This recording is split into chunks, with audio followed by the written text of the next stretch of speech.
উত্তর বঙ্গোপসাগরে সক্রিয় প্রবল মৌসুমী বায়ুর প্রভাবে সৃষ্ট সুস্পষ্ট লঘুচাপের কারণে আগামী শনিবার পর্যন্ত চট্টগ্রাম বিভাগের ৫ জেলায় ২০০ থেকে ৫০০ মিলিমিটার পর্যন্ত বৃষ্টিপাত হতে পারে বলে সতর্ক করেছে আবহাওয়া অধিদপ্তর। এতে পাহাড় ধস ও আকস্মিক বন্যার উচ্চ ঝুঁকির সতর্কতা দেওয়া হয়েছে।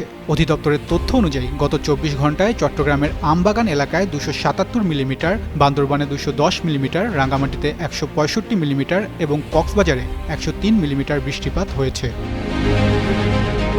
পরিস্থিতি বিবেচনায় টেকনাফ, উখিয়া ও কক্সবাজার সদর উপজেলা, চট্টগ্রাম সিটি কর্পোরেশনের ৭, ৮, ৯ ও ১৪ নম্বর ওয়ার্ড এবং বাঁশখালী উপজেলা, বান্দরবানের নাইক্ষ্যংছড়ি, লামা ও বান্দরবান সদর উপজেলা, রাঙ্গামাটি ও খাগড়াছড়ি জেলাকে ভূমিধসের উচ্চ ঝুঁকিপূর্ণ এলাকা হিসেবে চিহ্নিত করেছে আবহাওয়া অধিদপ্তর। সুস্থ জীবন, সুন্দর পৃথিবী।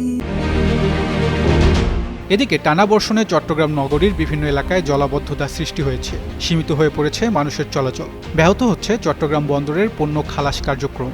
এছাড়া রেললাইনে পানি ওঠায় বন্ধ রয়েছে চট্টগ্রাম কক্সবাজার রেল যোগাযোগ।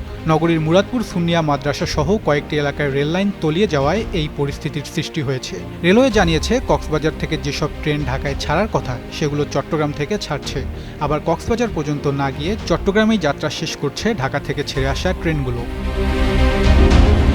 এ অবস্থায় স্থানীয় প্রশাসন ও দুর্যোগ ব্যবস্থাপনা কমিটির নির্দেশনা মেনে চলতে এবং নিয়মিত আবহাওয়ার পূর্বাভাস পর্যবেক্ষণের আহ্বান জানানো হয়েছে। পাহাড়ের ঢাল বা অতি ঝুঁকিপূর্ণ এলাকায় বসবাসকারীদের দ্রুত নির্ধারিত আশ্রয়কেন্দ্রে সরে যেতেও বলা হয়েছে। পাশাপাশি বয়স্ক, শিশু, প্রতিবন্ধী ব্যক্তি ও গর্ভবতী নারীদের অগ্রাধিকার ভিত্তিতে নিরাপদ স্থানে সরিয়ে নেওয়ার পরামর্শ দেওয়া হয়েছে।